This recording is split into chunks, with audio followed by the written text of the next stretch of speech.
there's pretty woo ethereal stuff going on behind the scenes of yoga. So there's the asanas, the physical posture that you might know of as yoga, especially Western or modern yoga, like a warrior pose or a pigeon pose in a stretch or something like that. These asanas or physical postures are what have evolved from something that is essentially this ancient wisdom of how to be in a body. The original asana is a basic seated meditation where you're creating alignment in your spine, where you're rooted to the ground, and you're also opening up all of your energy channels in order to receive basically divine intelligence. You're tapping into a higher source.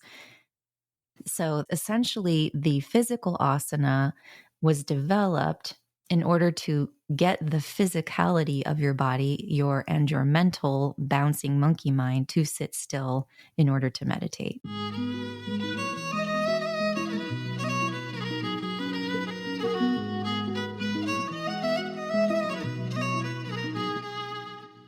Welcome to the Feminine Alchemy podcast, where we explore the truth about the feminine, the peaceful, the wild, and the visceral.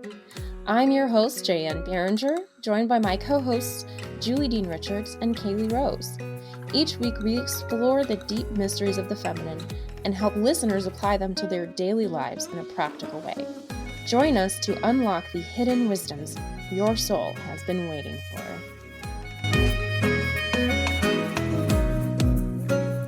Hello, everyone, and welcome back to another episode of Feminine Alchemy. My name is Julie Dean Richards, and today I am joined by an amazing guest. Her name is Lauren Bernard. I have been on her podcast called Nourish You, so everyone go check it out. It's awesome.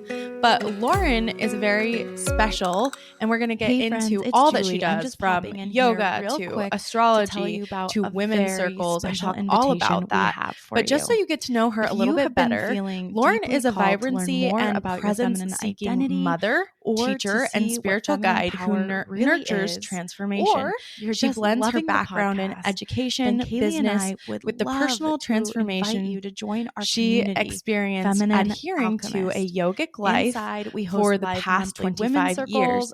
She leads classes, workshops, retreats, and provides a psychological method of astrology reading as a level 3 graduate of Deborah Silverman's astrology You'll also school. get access Okay, to our so library welcome, of Lauren. courses Say about hi. astrology, intuition Hi, Julie. I'm techniques, so sacred happy to be here. It's embodiment, so good to see and you cyclical again. living. Yes, And it's kind of most fun to switch importantly, roles you'll be and able get to to interview connect you with this time. women who are I'm so like-hearted proud of your podcast. and walking It's the been same path as wonderful. you. I've enjoyed it So if immensely. this sounds exciting to you, Thank you so join much. I today love by hearing clicking that, the link and in the I show always love notes listening to or your going to podcast. Again, shout out. It's called femininealchemist.com. Nourish You That's with alchemist the letter U. So go look it up. Okay, But I wanted back to the ask you episode. first about your sun, moon, and rising signs. What are they, and how do you relate to them? Okay, so I am Sun in Sagittarius, Virgo moon, and Scorpio rising. I do have 3 planets conjunct my sun, so I've always wondered why I didn't I know that Sagittarius part of me. I do feel very I love a party. I love exercise. I have 4 planets in the first house, so very exercise has been a part of my life always, and I kind of can't sit still for too long. Or know that about myself, that I feel my best when I'm moving my fire. And loud music, nothing feels better than to be kind of in that place. So, but I did learn that Neptune is sitting at the exact degree point. And so that makes a lot of sense why I didn't necessarily feel entirely related to the Sagittarius. And same with Mercury. So there's an interesting little blend there, and that's why astrology is so amazing. And then my Virgo moon, it happens to be at a nice degree point where it's actually trining my sun. And so it's working with it, even though you would think that it would be kind of creating tension. But I would say that what that's done for me is made me crazy self-critical, constantly seeking perfection of myself, which has not been a comfortable placement, but it has been beneficial. I do think it's made me a perpetual lifelong learner who's constantly seeking for betterment in a body, mind, and soul way. Scorpio rising feels very true. Um, because I think my soul is constantly willing to burn down my ego for its mission. It's like higher mission.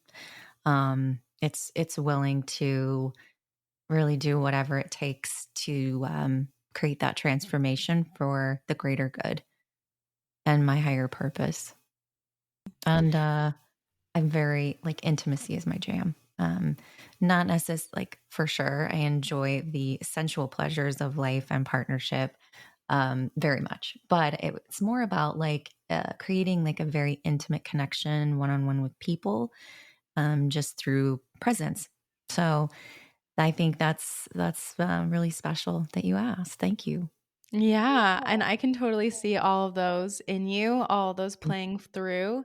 And I think that's amazing to see each part. And for people listening who may not know a lot about astrology, when you have planets that are very close to your sun, called conjunct, it really Mhm. can change the way that your sun manifests, the way that you feel about yourself, because those planets are heavily influencing or mirroring back to you that your sun is influenced by them, that Mhm. they're working together, that you have more pieces of yourself than you may be aware. And so for you, Lauren, I love that you learned that, because Yeah. I can totally see the water coming out in Uh-huh. you, and you come Yeah. off so Pisces, you know, Oh, which would explain like that Neptune right on your sun so well explains that that wateriness of you. 100%.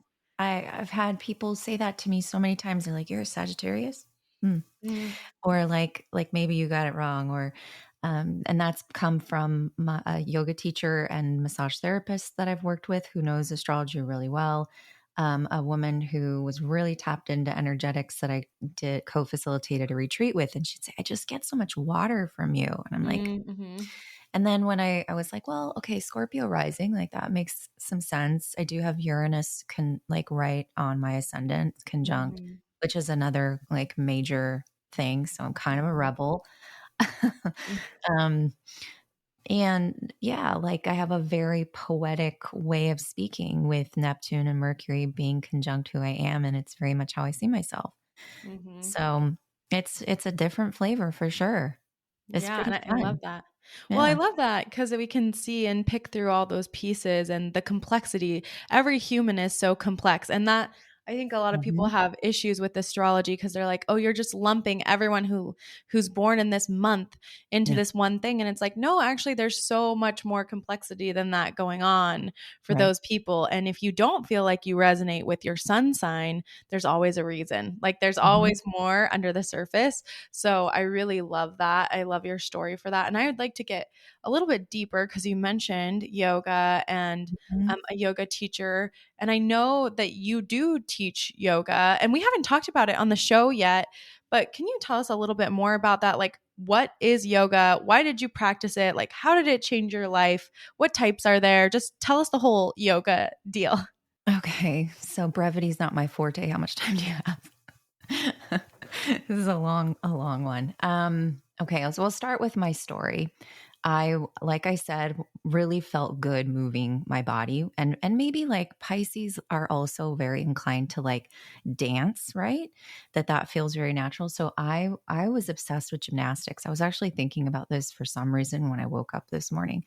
That I was like, how did all this start? My a friend of mine in third grade, we'd be out at the recess, like monkey bar area, and she could do the most amazing tricks.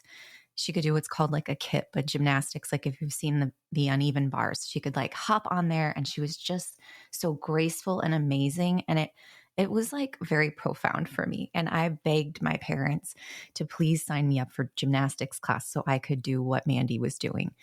And somehow my dad did sign me up. They were kind of like skeptical, but I was very like passionate.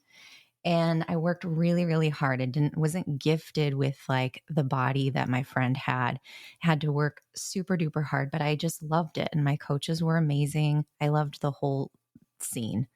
And I did create a lot of transformation and was also able to, I feel like, access something. And I think this is important if you have kids to understand the value of any kind of athletic endeavor where they're really gaining body awareness, because it's a level of self-awareness. It's a level of being in a point of being in observation. So we would be taught to, like, visualize yourself doing something, right? If you can imagine, if you can create a mind movie and imagine yourself doing something, then you can literally train your body to do it. And I think from a young age and just from that, like, gymnastics training, it really set the stage for something. Now, I did break my arm really, really badly when I was 12. I shattered both bones in my forearm, and I have like 2 giant permanent metal plates and 12 screws in my bones.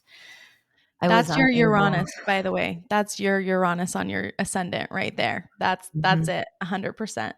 And if you look back to the exact date in 1993, I think something was on my moon. I don't remember if it was also Uranus, or it could have been Chiron. Anyways, I remember looking, I have to go back and check. But it was pretty bizarre looking at that exact date, because and it's interesting because I had to do some EMDR therapy around this situation, this very traumatic body situation. Like, it was I mean, how your wrist bends um, up and down with your hand and your forearm. That is what the center of my forearm looked like. Like, it was a horrible injury, and I was a very out of body experience. But like, the body is amazing, and I have rotation of my arm, not 100%, but like, I can still do handstands, like, I can do yoga. I couldn't go back to and do gymnastics at the competitive level I was doing it at the time.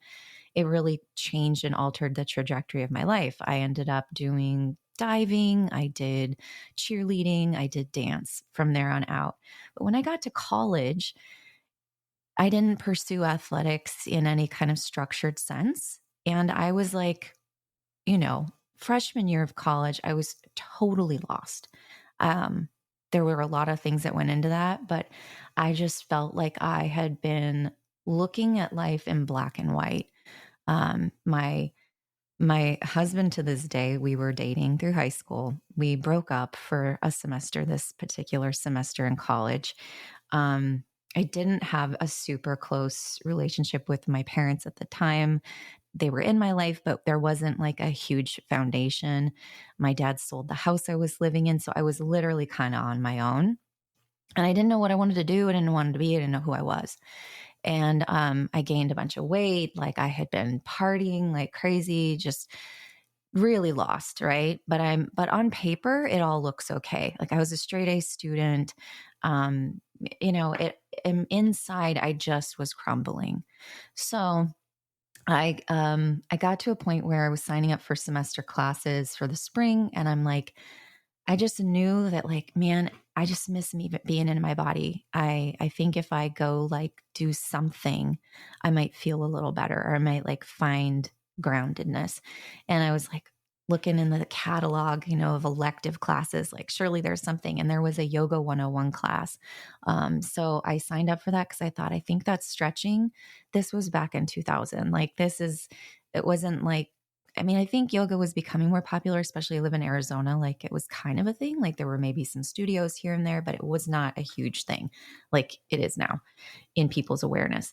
And I just was really, really lucky that I had a very gifted teacher leading this class, that it was not just exercise. There was also a book on where yoga comes from, like you're saying, what it is, why we're doing it, what the purpose of various different movements are. And like, one little taste, I think it was like a 90-minute class of an introduction to the philosophy, and then paired with the movement. I walked out of that class and I was like, what? The sky is blue, the trees are green. Where have I been? It was really profound. It was really profound. I instantly was like, whatever that was, I need to do that again. I found my way back to myself in just at 19, one little class. And little by little, so we learned that what yoga is an ancient practice that's over 5,000 years old, that's rooted in India, was given to us by, I guess we can call it an entity called Patanjali. And so that people might not understand that the ancient Sanskrit texts known as the Vedas, there's some pretty like woo ethereal stuff going on behind the scenes of yoga. And so there's the asanas, the physical posture that you might know of as yoga, especially Western or modern yoga, like a warrior pose or a pigeon pose and a stretch or something like that. These asanas or physical postures are what have evolved from something that is essentially this ancient wisdom of how to be in a body. And that was given to us in a way to the original asana is a basic seated meditation where you're creating alignment in your spine, where you're rooted to the ground, and you're also opening up all of your energy channels in order to receive basically divine intelligence, right? You're tapping into a higher source. So this essentially, the physical asana was developed in order to get the physicality of your body, your mental bouncing monkey mind to sit still in order to meditate. And some of the more, like you might have heard of a vinyasa style class. This happens to be what I teach the most of, what's most commonly desired by people. And it comes from a practice known as Ashtanga, which was actually created by the Indian Army for its teenage boys to develop discipline of their body, of their mind, and of their spirit in order to be prepared and readied for battle, because it also facilitated that single pointed focus of awareness and discipline enough to stay the course. It's a really a balancing nervous system practice. And I think for really any of us, and for me and personally, from that first 101 class, I was hooked. I knew I needed this in my life in order to stay in alignment, to learn to listen to my inner knowing, and just to feel good. I knew if I could now had this place of observation of myself, my physical body, my mental body, emotional body, and my spiritual body. So the word yoga comes from the word yug, which is to yoke or to bring things together, to unite. So the physical practice, everything about it is the art of it, and leading it is very masterful. And the intention is to bring together your body, your mind, and your spirit so that they are inextricably connected and working together as one as you move through life to create more contentment, more peace, and really be of service to your highest purpose, to each other. Okay, I just have to say I am obsessed with this.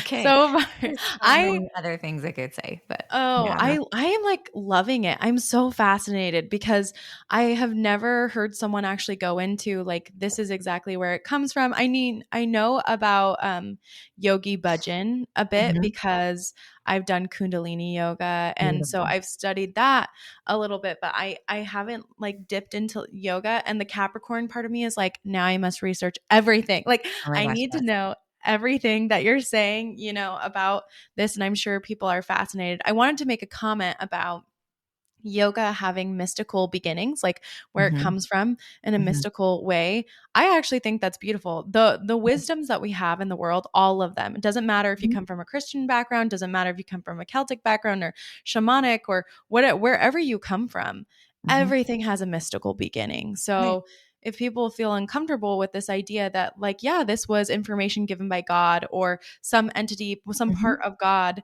then, look around at everything that we believe. Everything starts this way, right? Like everything comes from the wise ones, the ancient ones in the beginning. Everything comes from God, right? So I love that. And when you were talking about this idea of yoking, I Mhm. love the idea of yoking. Mhm. I love the idea of bringing mind and body and spirit together. Yep. How beautiful. Actually makes me think about like Jesus saying, like, take my yoke upon you a little Yes, bit. Yeah. exactly. Yeah. Bringing ourselves together. So I Yeah, love all of and it's that. interesting, like, the Holy Trinity, right? It's all a symbol of this, bringing these 3 aspects of what makes us human together. Hmm. And, modern yoga as that like I've described that people are familiar with is literally one of 8 spokes on the wheel of yoga. So there's what's called 8 limbs of yoga, where it's not all just about the physical postures.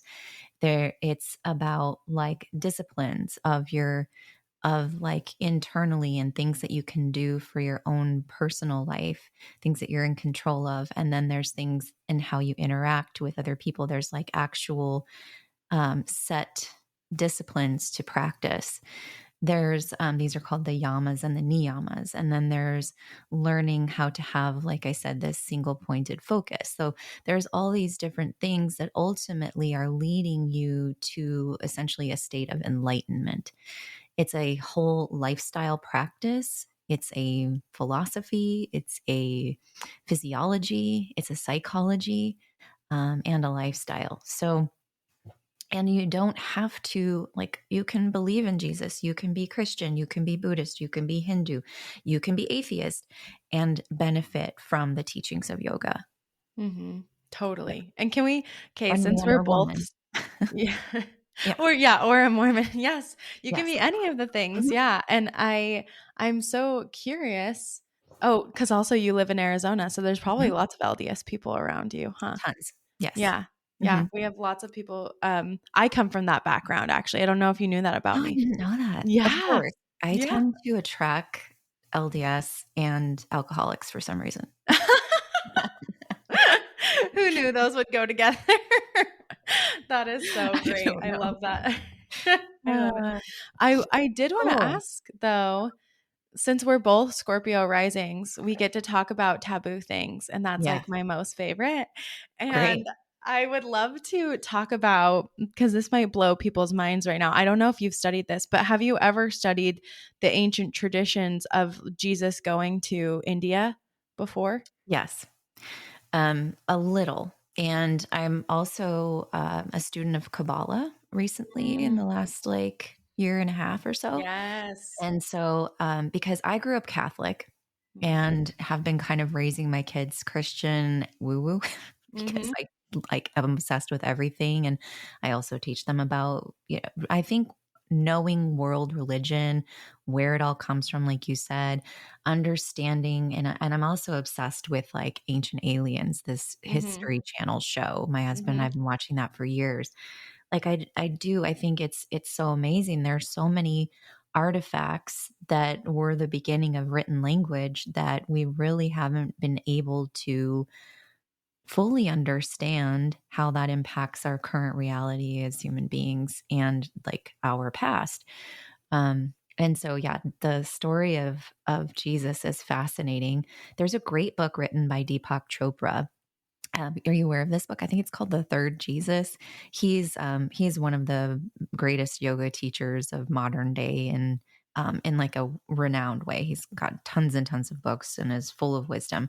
But his interpretation of this kind of unknown period of time before Jesus was 30 years old, is really interesting. And so like his different journeys to the Himalayas, um, different journeys, like I've heard from the Kabbalist point of view, his learning from Egyptians and Mm-hmm. different wisdoms that are or really, I think, all encompassing. What he was trying to teach was all of that, was everything that he learned and was embodying. And actually, more than ever this year, that's kind of been my New Year's focus is like, what would Jesus do? Because I am I'm connecting more and more to this kind of like Pisces energy in me, and the Mm-hmm. contrast of my Virgo moon, and always trying to judge and get it right and be coming from like a specific, it's also in the ninth house, like a specific like moral compass, right?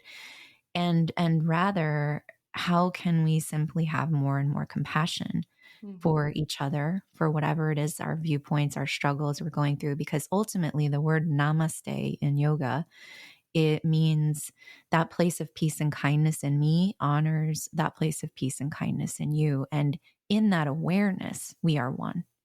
Mm-hmm. And so it's like, can we help facilitate that just in our, how we're embodying, how we're moving through our day, how we're showing up and being with people, how we're with our people closest to us, you know? Mm-hmm. So how can we be more compassionate? Tell me Totally. more what And that's you actually so want to. perfect because the time of Christ is the age Mhm. of Pisces, right? Like Yeah. he is the two fishes, and that's why there's all the loaves and the fishes and, standing on the shore and everything about them having to get fish. Like all of that is because it's the time of Pisces. And Mhm. going into this further for people who have never heard or are like, what? Jesus went to the Himalayas and he Mhm. went to India. There's actually a ton of evidence. I used to live in India for a little bit, and people there would tell me that. They would tell me, Mhm. yeah, like Isha, he came to India and he became a master. And that's why you see him in these paintings. Just look at Jesus's hands in Mhm. every painting he's in, especially the older paintings. He's always doing what's called a mudra, right? Like he's Mhm. always using his hands. He's always got a yogic position with his hands. And he's representing that. And there's some really cool words that they have from Isha, which is their name for Jesus, and things that he said. It's super, super fascinating. Yeah, absolutely. I mean, his partner in crime, Mary Magdalene. I mean, that Mhm. is, I think we could kind of go there. There's a book. Have you read Mary Magdalene Revealed by Megan? Is it Water? I don't Is it remember, but yes, I Waterman? know this book. Yes. Oh, it's a great book. Mhm. And just how profound, her experience of transformation and of being held with compassion in a time of great judgment. Mhm. Um, and what miraculous like unity occurred through them as man and woman, and her beautiful teachings that came through, and the impact that she had on so many. And now all of So it is good. buried. So I think it's really cool to remember as women the power that we have too, that got lost in during that time. And that's kind of what I love about Women's Circle. When I was doing a yoga retreat, was introduced to a book called The Women Who Run with the Wolves, for this Oh, idea of a wild woman retreat that we were putting together.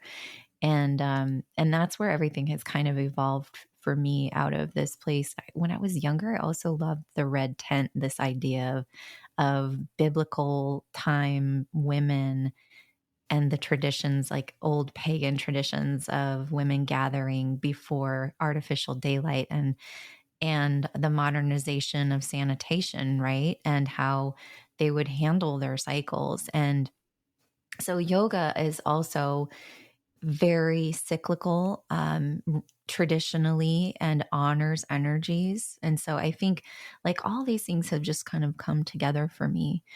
Um, and in the way that I am choosing to show up to be of service and nurture transformation.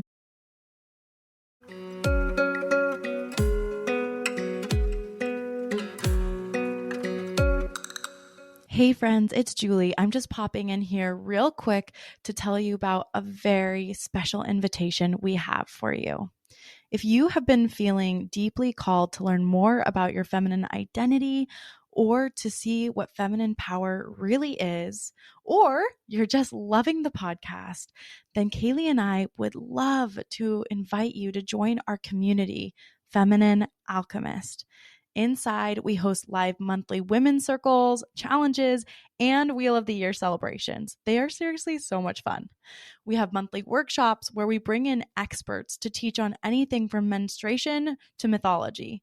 You'll also get access to our library of courses about astrology, intuition techniques, sacred embodiment, and cyclical living.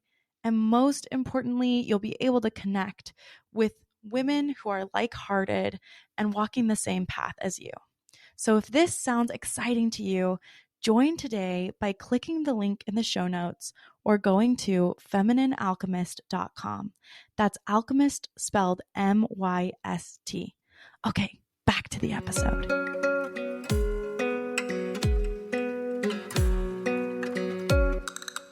Let's talk a little bit about red tent societies. What were they? Why did women have women's circles? What is a women's circle, and where does that come from?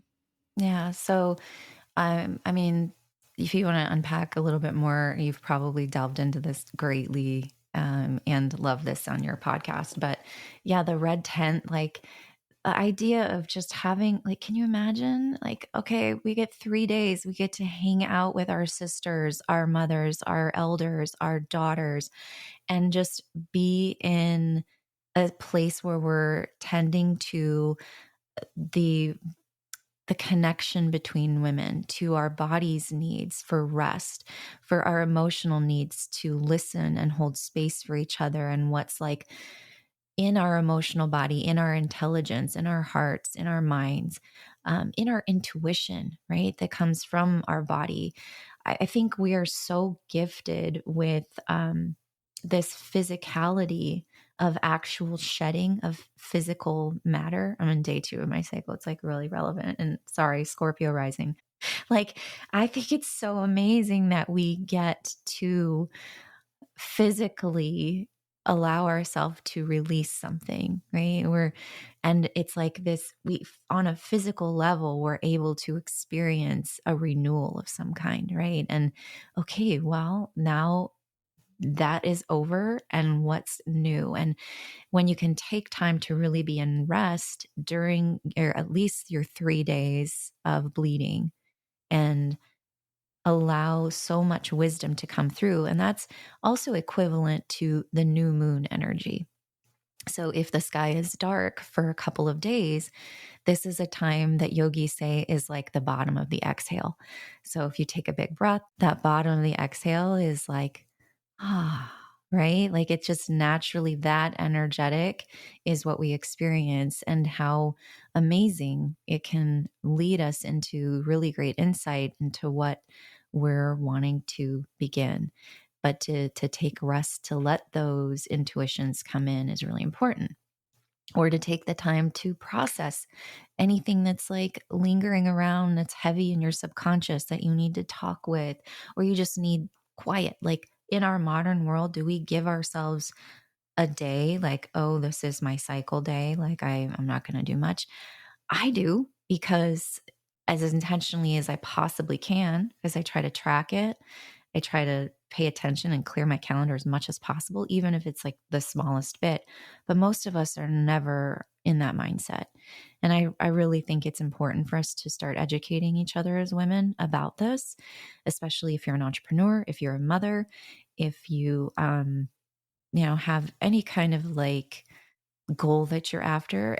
We do not operate in a solar energy. We operate in this lunar energy. And to honor those cycles, and to know that when you're then ovulating, you're in your top of the inhale breath. You're at the peak of energy. So they actually say in the Ashtanga practice, especially because it was like these teenage men, that you're not to practice rigorous physical asana on the full moon or the new moon, because of the heightened energetics that do impact the body. And it also is a great time to be able to sit in meditation and to gain great insight and awareness. So, as far as the women's circle workshop, there's a lot of that that's kind of like brought in, that I think it's so beautiful that we would have either these red tent traditions, or women would go out literally on a retreat away from tribal living, and be led by the elder who is perhaps in her post-menstrual phase, or a lot of times the spiritual leader of the women at that time their cycles would naturally fall to the full moon as opposed to the new moon, so that she could show up in her own personal energy to hold space for the women and to be more in that nurturing energy.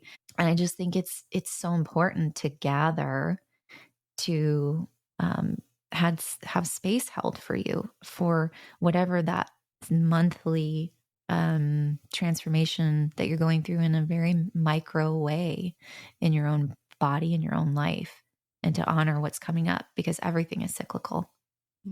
Yes. Oh, I love it so much. And I love that you mentioned that about the full moon too, Mhm. that some women, and we've talked about this before, the idea that you don't always bleed on the new moon. Sometimes you Right. bleed on the full moon. And when you Mhm. do that, it's so that you can come into your personal energy, exactly like you said, so you Mhm. can be there to nurture and help others. And it's a little bit more of like a medicine woman energy when you're Mhm. bleeding on the full moon, which is so funny because I have been bleeding with the full moon Mhm. recently. And I had this like, oh man, Mars retrograde has been Mm. so rough. But all of a sudden, after my full moon bleed, I was like, I can do things. I Mhm. can do this. I can help people, Amazing.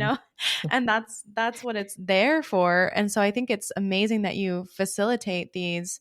And also just think about when you said that, when you were like, yeah, they would go and retreat. I was like, man, can you imagine what it would be like if we retreated once a month? Yeah, I think the whole world would be a better place, because the women would be more fulfilled, would be more um, in their natural rhythm and alignment, supporting the men. And, Mhm. like, what a better place it would be. Oh, totally. Yeah. Yeah, I think it's huge. And we can't even fathom that in our Mm-mm. modern society. We can't even fathom, oh, I could never go away once a Yeah. month. I could No, never do that. No matter what stage of life you're in, for there's sure. always this like, oh, I have so much to do, linear, focus, da, da, da. But it's so beautiful to go back to these practices. So I'd love to hear more about them and how um, maybe we could talk a little bit about our biological needs for women's circles. Hmm. What do you do during a women's circle? What Yeah. is that? And like your personal, how you facilitate these as well. Yeah. So there's a lot of different ways that you could do them. And I would encourage people to start them in their local communities with their small group of sisters, close friends, people you consider to be your sister, and simply take one day a month on the new moon to gather, light some candles, to sit in circle with each other, to breathe, to meditate, and then and tap into whatever that particular energy is of that moon cycle. So where the sun is, where the moon is in that particular new moon, to see where it sort of shows up in kind of a meditative quietness together, and then to allow yourselves to either journal a little bit, or to share what it is that you are, okay, truly out loud. Once you say it out loud, it's really real. You're saying, this is what I am releasing from my life, from my circumstance, from my focus right now, and this is what I'm now receiving, what I'm going to call in. And then overall, you want to declare that in an I am statement. So, for example, if I am releasing self criticism and I am receiving compassion, kindness, forgiveness, then you can just say, I'm declaring that in this new cycle, I am compassion, I am peace, you know? And so in doing that, but it's a process that I lead, because I think that it's hard for most of us to get there. So I facilitate this through, first, it's like all the senses. It's like bringing in the sense of smell. It's bringing in sound. It's bringing in all of those things to invite you into the physicality, like awareness of sensations in your body. So I start with a grounding meditation, with also sound vibration through crystal bowls, through essential oils, or burning of different like sage or Palo Santo, things like that, all kind of like set the tone. And then I also guide women through just a small like awareness of what that meditation leads you with the particular energy, how that aligns you into sharing. And so it's a process of really actively listening to each other and welcoming each other into the space, to creating that safe space, to knowing that, you know, it's not going to leave the circle, that you're safe here, that anything goes, and you don't have to have anything in mind. You can just allow whatever comes up in that moment to be expressed verbally. And from there, we have to really allow the nervous system to integrate it and to get rid of any stagnation that's accumulated in your body's energy centers, your chakras. And I do that through breath work in a women's circle. Now, it can be done in a multitude of ways. It could be done through a traditional asana practice. It could be done through Kundalini movement. It can be done through yin yoga. You can do some restorative postures. Any form would really work. I happen to love somatic breath work because I think it's incredibly transformational and effective and fast. It works really well. So we do a 3-part breath for about 25 to 30 minutes, depending on the group. And it's a 2-part open mouth breath. And you can do this lying down, and you can have lots of comfy support under you. You just want to keep your head flat, but if you needed to like elevate a cushion under your knees or something for your back, or lay on a couple of blankets, that can be helpful. And essentially you're doing like a gasping breath in through your belly, in through your chest, and then an open mouth exhale. So it sounds a little bit like, and I use really loud music because any expression is welcome. So a lot of us don't have a safe space to cry.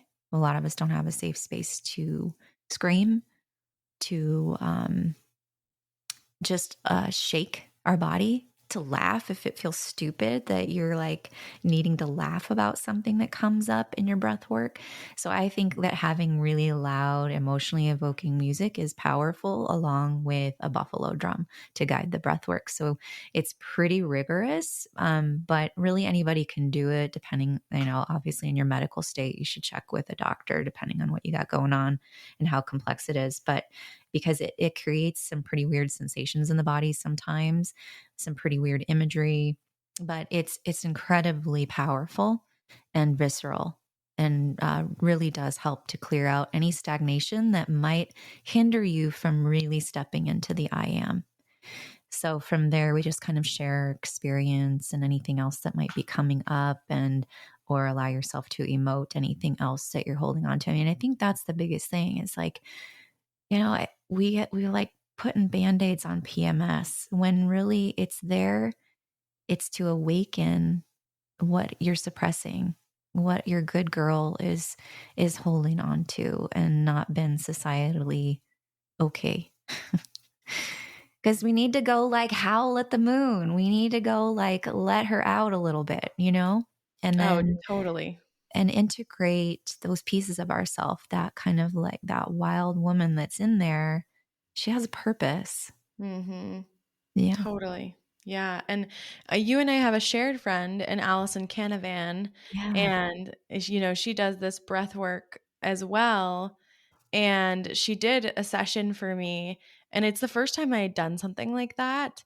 And when you were saying like it brings up intense stuff, like it makes you have to be present Yeah. to do it. And you know, you get tingles all up and down your body, and like Mhm. for your hands turn into claws. Like this is real work, you know, this Yes. is real work. And it really does allow you to let out that piece, you know, integrate your wild woman, integrate who you Mhm. are, and be in your being, which I think is so important. I think the body is our gateway, especially as women. We Yes. need to be in our bodies. We need the body work, which is why I love what you're doing. I was like, I need to go to your women's circle. That's what I need to do. Yeah. Oh I gosh. need to come. I do them monthly local, but I am thinking about doing them virtually. So Mhm. if that's something that would be of service, please, listeners, feel free to reach out. And maybe by the time this is out there, there will be something. Mhm. And I love offering it to women. I go to a practice for myself from time to time, and she leads co-ed full moon circles in the Mm. similar fashion, which is really beautiful. I am kind of thinking that I might do more of an astrology circle for people who are speaking astrology, and that can also bring a little bit more of that, like, masculine, that heightened energy that comes up at the full moon is really beautiful.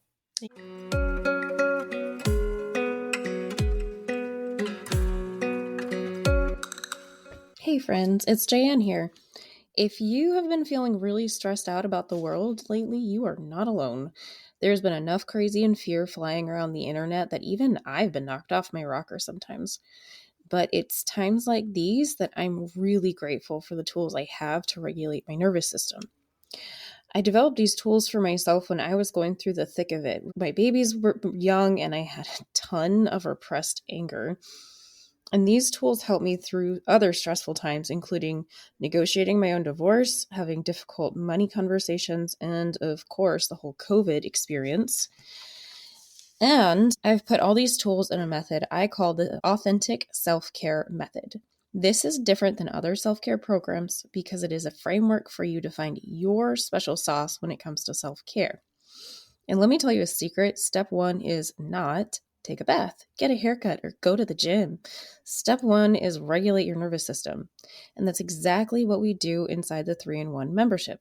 This powerful program includes focused journals and meditations you can do in just a few minutes, like the fight or flight session, the hippocampus session, which rewrites your ability to see new possibilities, and the vagus nerve session, which helps you regulate your whole body in a crisis. Using these tools, members have reported feeling more empowered, more expansive, and many experience relief from actual physical pain, all for less than $2 a day. So join the 3-in-1 membership now so you can learn these tools today. The world is not going to become less crazy. The only thing you can control is how you respond to it. The 3-in-1 membership will help you do that, so click the link in the show notes to enroll today.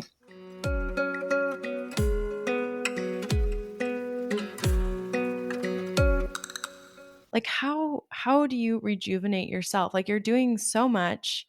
Yeah. Like how are you rejuvenating you? Well, I think I'm gifted with my human design profile a little bit. I'm a 2-5, which allows me to I have the 2 is known as the hermit.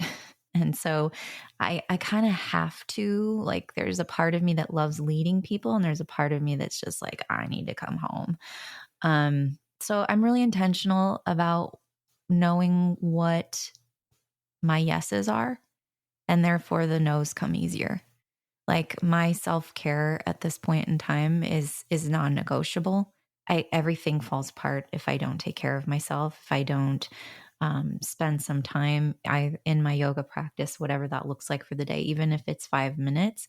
It's meditation, it's some movement, it's some breath work, it's reading some or listening to something that is going to help me be back into my alignment. And I think just having some time to retreat in nature is also really important. Like, I require alone time after doing a lot of work with other people. So it's just very intentionally like, nope, hard no. I need that or I will fall apart. That's And I think really it comes from useful. experience of falling apart. So Yeah, and it's so good that I love that. I know my yeses and the nos come easier because I know my yeses. I really love that. And just hearing, are you a projector? No. no, I'm Oh, not. But you're I feel like more of a projector lately. Allison and I were talking about this. I'm like, I don't know what's going on. But I have a lot of projectors in my life. Mm. I'm a manifesting generator, but Okay, that I was my guess I second lean guess. more manifester, which I don't really know that that's a thing, but Mm. um, Mhm. I could see that my heart center is the ego center is open or undefined. So Mhm. like having like a clean environment, like all of that really does affect me who I'm around. So Mhm. ma- open root center, open crown, but everything else is defined. So I go in Mm. spurts, right? There's like definitely 2 pretty distinct pieces of myself. And actually knowing human design made me want to know more astrology because I'm like, well, wait, because my sister happens to also be a manifesting generator and a Mhm. 2-5, which I think is really unusual. It's more of a rare profile type, but we're quite different. But we do things in similar ways. And I've still yet to really understand how her astrology could be so different and how our human design energy types and profiles are the same. So there's just so many variations within like the gifts, the gates, the channels, and all of that, and how they correlate and where they come from. But yeah, human design was super interesting because of the yoga background and understanding chakras and like Mm-hmm. having visceral experiences of, feeling your the blockages in your solar plexus and your like just above your navel center, right? And knowing that energetically that is also correlated to your self-worth, and your digestion and how all of these things, that Virgo in me loves to analyze these things. Mm-hmm. And so Mm-hmm. understanding that, there's now a system of human design that integrates and layers these other amazing ancient wisdom traditions. Mm-hmm. But then knowing more of that was like, okay, I got to know more about astrology, I guess. So here I am. Mm-hmm. I love that. Yeah. And let's talk about it because you are a graduate, right? A lot of people Yeah. do Deborah Silverman stuff. Oh, And do it's you a know other people who've done it? I do. I think she's Yeah. quite popular. Yeah. But I would say so for people who don't know, Deborah Silverman is kind of a famous astrologer. She has her Mhm. own school and she teaches modern astrology. She does Right. tropical Placidus, which is where, for people who don't know, if you look at a star chart, you'll see it's a circle and it's got the different signs are around the edge. And in Placidus, those signs will change and that the sizes of the houses will change depending on where you were born and when you were born. And so you might have larger houses or smaller houses. Whereas the astrology that I practice, the whole sign, but like Kaylee, my co-hosts both do Placidus, but Oh, okay. is just one sign per house. So the houses for me, the size of them never change, but for you, they do. And it's this great Mhm. psychological view. It Yes. helps people understand their psychology really deeply. And before the show, you and I were kind of talking about, how the ascendant and the Saturn and the North Node are all related. And I'd love Mhm. to hear your views on that and how people can apply that to their lives. Yeah.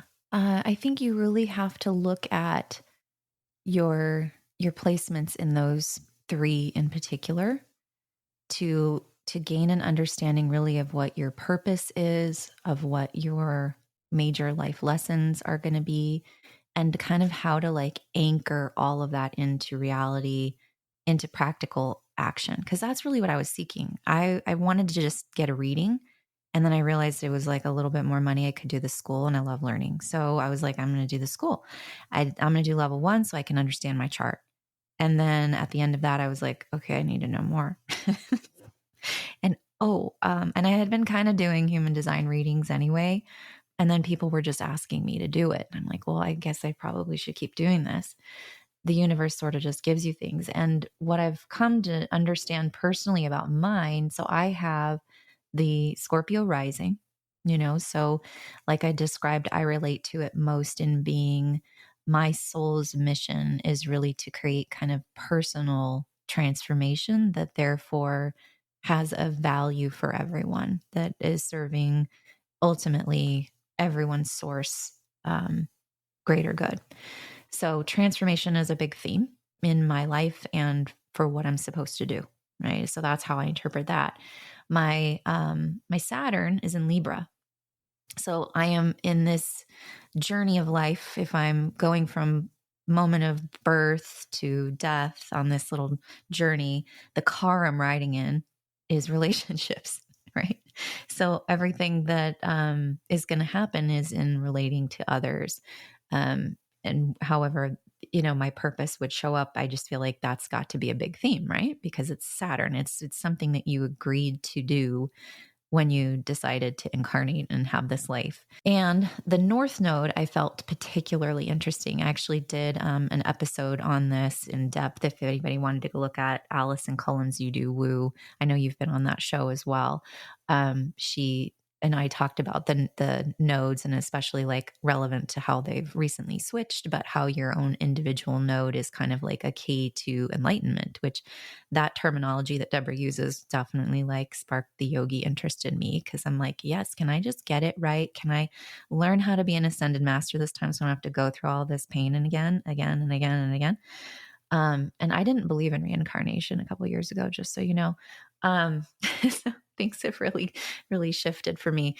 So my North Node is in Cancer.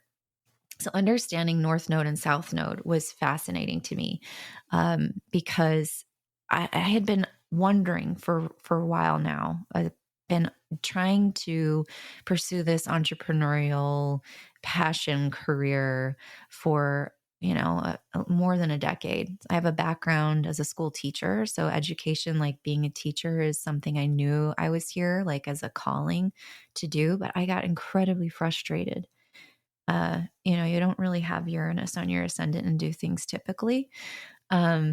So the traditional mode of school and the structure of things, I was always kind of getting in trouble. Or saying my opinion loudly, or just finding myself like kind of burnout or frustrated, even though it was very fulfilling because I felt like I was, Cancer is very nurturing. It's motherly energy. It's being of service. It's very hard work. It's a daily grind. It's allowing kind of all the mess and the craziness to be as it is and loving it as it is. And so if you blend, you like kind of have to throw those things together, right? So if I were to throw those things together and really look at it and poetically say, what is my purpose? Then I could say, well, I'm here to nurture transformation. That's pretty simple. First and foremost, how I relate to myself, nurture that transformation, how I relate to other people, and finding that harmony in doing both. So that's how I've used astrology to help me feel more clear on it, because I have two teenagers, and it's like recently just setting aside a stage of motherhood that I really identified with, so having Cancer as a North Node and like this life is about doing mom has been very relevant and so meaningful, so fulfilling. I really didn't want anything else getting in the way of that. So in 2020 to 22, for financial reasons, my yoga business was like nothing, non-existent, nothing in person, right? And then my husband works in aviation, and it was like, our income was cut in half and overnight. So I renewed my teaching certificate and got a job, and had to go back into the classroom at like the worst time ever after being out for many years. And just like being primarily a mother and yoga teacher, part-time, very part-time. And it was kind of like a hobby career that helped us pay for groceries and some little utilities, but it was very fulfilling. So then to go back to like full-time 40 hours a week trying to juggle was really, really intense. And so, but it gave me so much insight to what most of us are going through as mothers. And I feel so, so grateful that I chose to step away from it, even though I was kind of clinging to the security of a paycheck, and come back to what I really feel like. Now, knowing my astrology, I feel so much more aligned with understanding why that served a purpose, why that did feel good in certain ways, and how can I now take that experience and apply it in a way that's even more aligned to my continual transformation. Yeah, that's beautiful. Thank you for telling us more about yourself, your story. And if I were to summarize a little bit of what you said, one is that astrology has helped you to accept yourself and to know yourself and to Yes. understand your path. And then when you were talking about the ascendant, It's more about, this is why you're here. I always think about the ascendant as the body, because it very Yes. much is the body, right? Mhm. This is the body that you're in for a reason. It also contains what I call, and what whole sign astrologers call, the natal promise, right? You Yes. promise to do something, right? Mhm. While you're here on earth. Then It's Saturn like is a new more of thing, like, right? Like, how are you going to do that? What's the vehicle, right? What's mhm, the life lesson? Okay. And so for you, it was Libra relationships. mhm, Mine's Aquarius, so it's mhm, humanity, right? And mhm, that's why I totally feel you about being so unconventional, right? Freedom. We're so freedom. mhm, yeah, And then the third piece being the north node of like, where are you going? mhm. What is like your destiny look like? Is that a correct Yeah, interpretation of what you said? Okay. absolutely. Okay. Mhm. So Yeah, that's really beautiful. And you are doing readings for people now if they correct. want. Okay, Yeah, amazing. So yeah, and tell us a little about especially that. if people are, new to me, especially, I have a really great deal if hopefully this comes out when I still have these available, because I'm capping it at 15, but it's part of my practicum, especially to do strangers readings, and so that I can submit them for actual certification through that program. But yeah, I have all the tools to be dangerous, that's for sure. As a level 3 graduate, there's no astrology police coming or anything like that. So I feel like I've studied very thoroughly and have enough information to really help facilitate this kind of awakening, knowing thyself, and um, personal, tools for someone to start out like feeling more confident and aligned with their true purpose. So we focus on Saturn cycles and when your chart was activated in this style of reading, and just to get a clearer picture of like exactly what you said, how all of that has been showing up. Because sometimes you can look at a chart and see a person's life and you're like, hmm, okay, it's either activated or it's not, right? It's different for everybody. Sometimes things are turned on, and sometimes they're not. Sometimes there's free will involved.